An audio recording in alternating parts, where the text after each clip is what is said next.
Hey guys, it's Paul from Ashen. It is new comic book day for the week of August 29th, and we're going to get started right now. Don't forget to pick up your 2019 Team Ashen calendar. A portion of all proceeds will be going to the Children's Hospital of Philadelphia, and all those donations will be matched. So there will be a description or a link in the description. Don't forget to pick one up. Give to a great cause. Hey guys, Tim from Capes and Scales in the comic book store, and I'm going to tell you about the trades, but first, it's a new previews. We've got Marvel previews, Uncanny X-Men #1. I'm not an X-Men guy, but Ed Brisson is really awesome. I see his name up here. Ed Brisson, Kelly Thompson, Matthew Rosenberg. These are people I like. This is all good. Should be Claremont in there too, right? Huh? Claremont. Who cares about Claremont? Oh, that's like the worst thing to say to an X-fan. I'm having a great time. This is your customer order form. They're reprinting this Alan Moore How to Write book. It's very good but pretentious. I have an old copy of it. We've got the DC previews has Green Lantern. This is the Grant Morrison one that's coming out. And then we've got Shazam. What? That looks terrible. All right. So then you've got your big previews, which has Joss Whedon's Firefly on here. Let's go. I like to go to a random page. I went to Alan Moore's Guide to Writing. How great is that? Let's see. I can't show that. There's things in here I can't show you. Let's go to Sun Tzu's Art of War, a book that is drawing war. It's all about how to draw war, apparently. Or maybe it's just a... Nah, who knows? You're not going to buy it anymore. All right, time for the trades. We've got I Hate Fairyland, Volume 4. My wife has been nagging me. When is this coming out? And I said, just the other day. I said, I don't care. Went over very well. We've got Batman, Arkham, Penguin. Bunch of cool Penguin stories from over the years. We've got Captain America. Did you read any of this? This one? I read the first issue. It was really good. All right, it was really good. It's Wade. We've got Sugar. Hi, Matt Hawkins. That never caught on. That's unfortunate. Really Hashtag hi, Matt Hawkins. This is, I guess, the spiritual successor to Swing. It's for adults only. We're really like sassy kids. We've got New Gods, the collection. The old Jack Kirby stuff collected in this sweet volume. We got Black Cloud. I remember reading issue 1, and then I don't remember anything else about it, so it's probably amazing, right? That's how that works. We've got David Lapham's Stray Bullets. I do like David Lapham a lot. I have not kept up with Stray Bullets, though. We've got Epic Collection, Amazing Spider-Man Venom. This is all your McFarlane stuff that you guys love way too much. Calm down. Calm down. Calm down. And then we got Judas. I have a buddy who read this and he said it was fantastic. I trust him for some reason. All right, guys. First up, we have The Joker and Daffy Duck issue #1. I picked this one up off a flyer basically because it's a 5-week month, and anytime you have that, there's like 10 books that come in, and it's kind of that thing. This was an interesting book. It's Brett Booth art, so obviously I love Brett Booth art, and that was why I kind of went with it.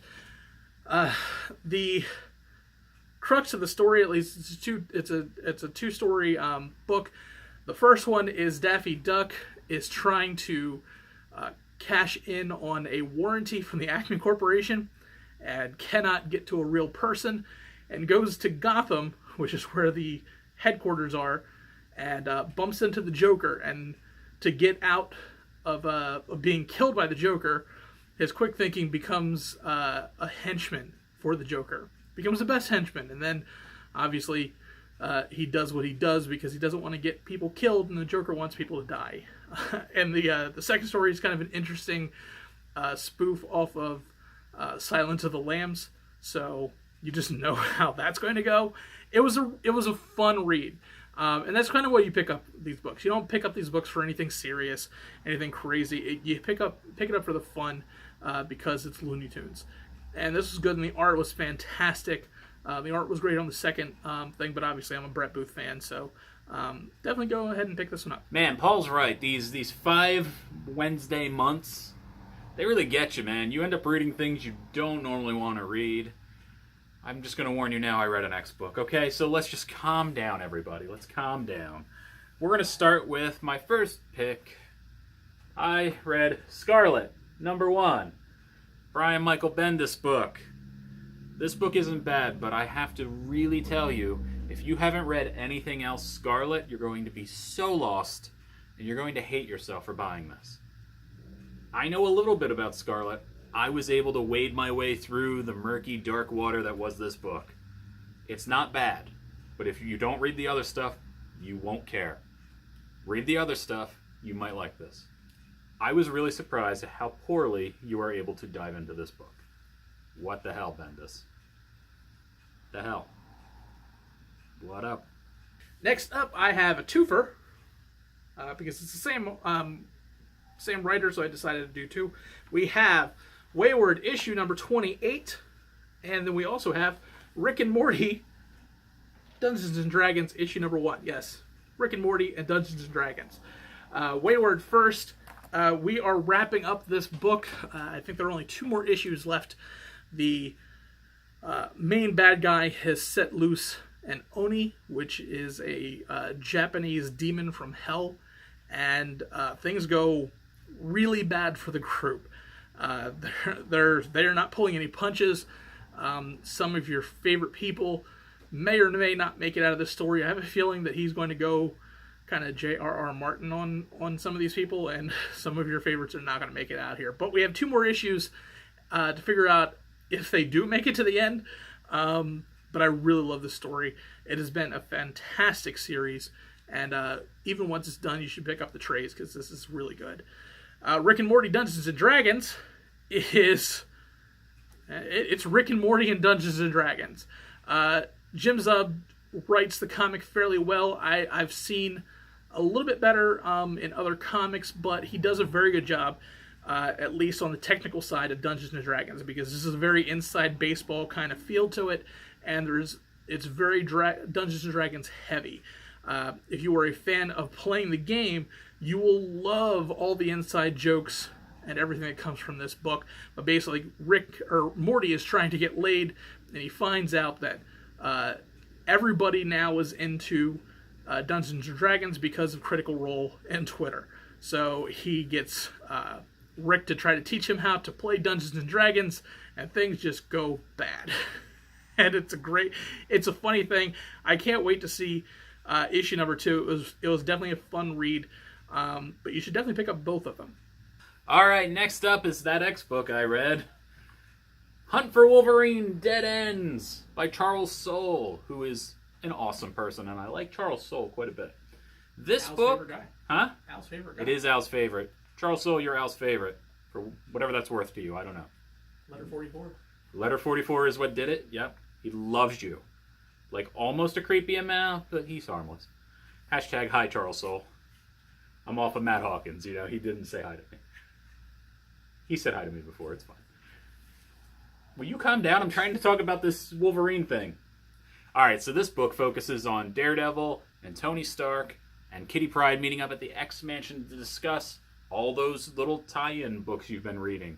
And they kind of tell you what they found and how it all is supposed to make sense. And it's very confusing, but then the reveal happens, and the reveal is really good, because Charles Soule is the man. Hi, Charles Soule. So, basically, I don't want to get into too much detail, but insanity happens in this book. And a lot of little details all come together, and I was very impressed by that. I'm still not super huge on the X-Men, but this was done really well. So, good work, Charles Soule. Good work. Hi, Charles Soule. My pick of the week is Extermination, issue number 2. This is a 5-parter. This is issue number 2. We're kind of taking the aftermath of everybody that happened to die in the first issue, and trying to kind of regroup from there. They've realized that Ahab is going to be coming and trying to come after the original displaced 5 X-Men, so they try to split them up. They all kind of have a temper tantrum because they are the young ones, and they want to be there in the middle of the fight, and that causes problems, and things go really bad for them. Things go bad in every issue this week, man. Things just go bad. they are fighting from the.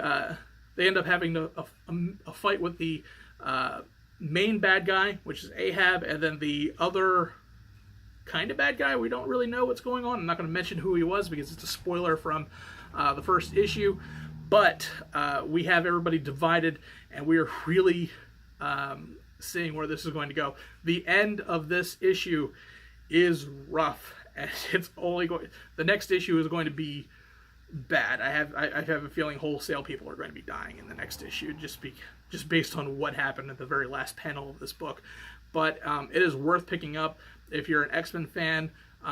This is really good. Brisson does an amazing job with this stuff, so definitely pick it up. All right, and my pick of the week is Catwoman, Sylvester, and Tweety. Why is this my pick of the week? Because it was done by Gail Simone, who lovingly put all these little Looney Tunes things into a weird Gotham story. And it's so absurd, but it's so much fun. Essentially, what you have here is Witch Hazel, remember her? She is making a wager with other witches, and it's basically, if the cat eats the bird, all bird things die. If the bird lives to a certain point, all cat things die.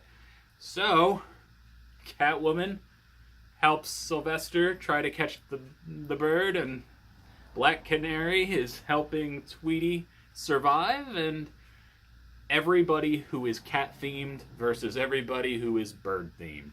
Think about the possibilities there. Yes, Catman shows up. I know you were worried. He's there. Simone loves Catman. Hi, Gail Simone.